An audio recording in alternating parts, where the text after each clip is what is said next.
Poochma, Poochma. Hey guys, just singing my song. Little Miss Naughty and the Good Fairy. You guys, Little Miss Naughty and the Good Fairy. Guys, you might hear me doing some exercises, boom, and some songs. Little Miss Naughty got up, stretched, yawned, opened her curtains and looked out of a window. "What's that?" she said, peering more closely. She went downstairs out of the back door and down to the bottom of her garden. "Look at that!" she cried. "It's a fairy ring."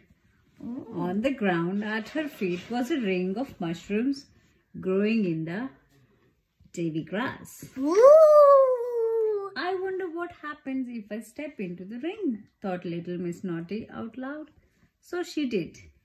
And what happened was that she shrank to the size of a matchbox, which surprised her enormously. "Oh, help!" she wailed. "What do I do now?"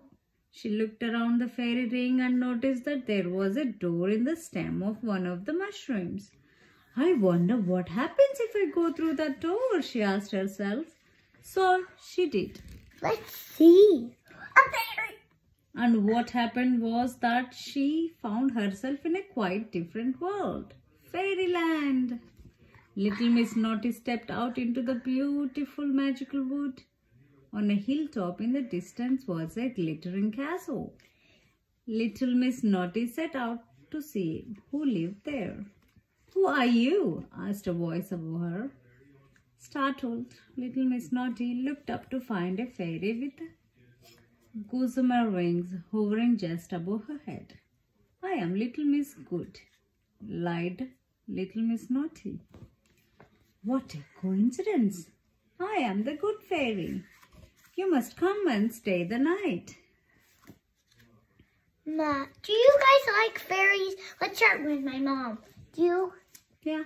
I don't. The Good Fairy waved her magic wand and whisked them up to her castle.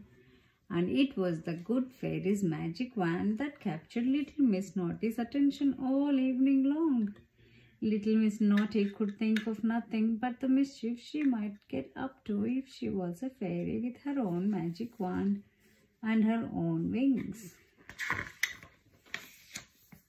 That night, Little Miss Naughty was very naughty.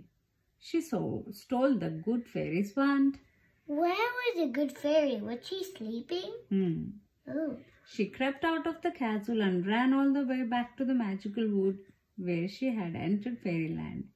There she found a door in the tree which opened into the ring of mushrooms at the bottom of the garden. As soon as she stepped out of the fairy ring, she grew back to her normal size. Once Little Miss Naughty was safely inside her house, she looked at the wand in her trembling hand.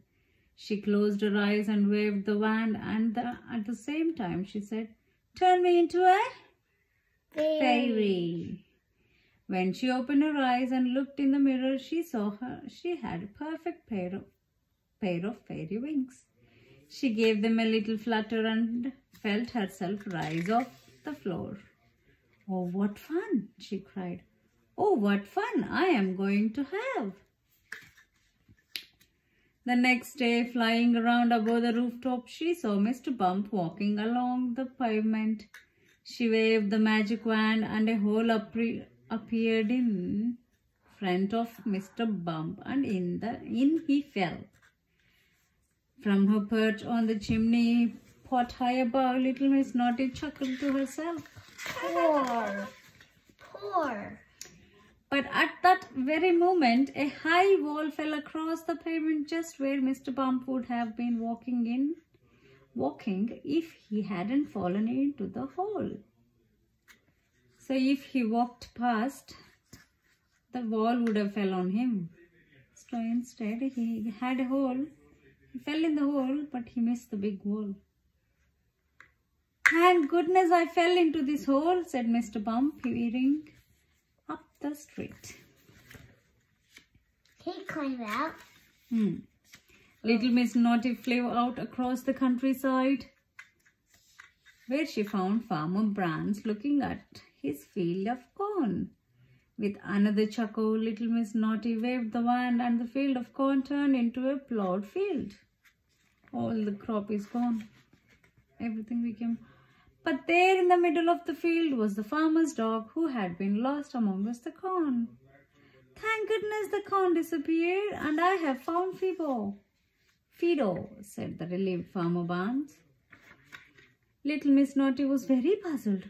It seemed that as hard as she tried to be naughty, things kept turning out for the best.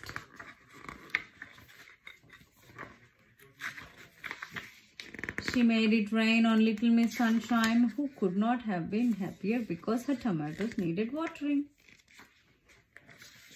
She created a mess in Little Miss Neat's front room, and Little Miss Neat was overjoyed because she had Mr. Messy coming for tea later that day and she wanted to make him feel at home.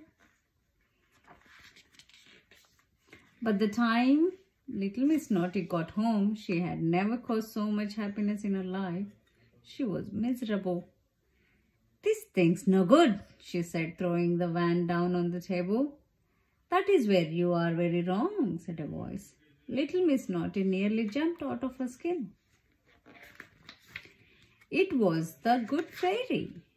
"That wand is all good because it is my wand. I hope that making so many people happy may have done you some good. So this wand will only make good things happen," asked Little Miss Naughty. "That's right. And this wand will never allow you to do anything naughty." "That's right." "There is one more thing I need to know," said Little Miss Naughty. "What is that?" asked the good fairy. "Where does the naughty fairy live?" At the mushroom ring at the second door. Maybe. The end. Wait! Hey guys, do you want to see this? I actually wrote something which says, uh-oh, no.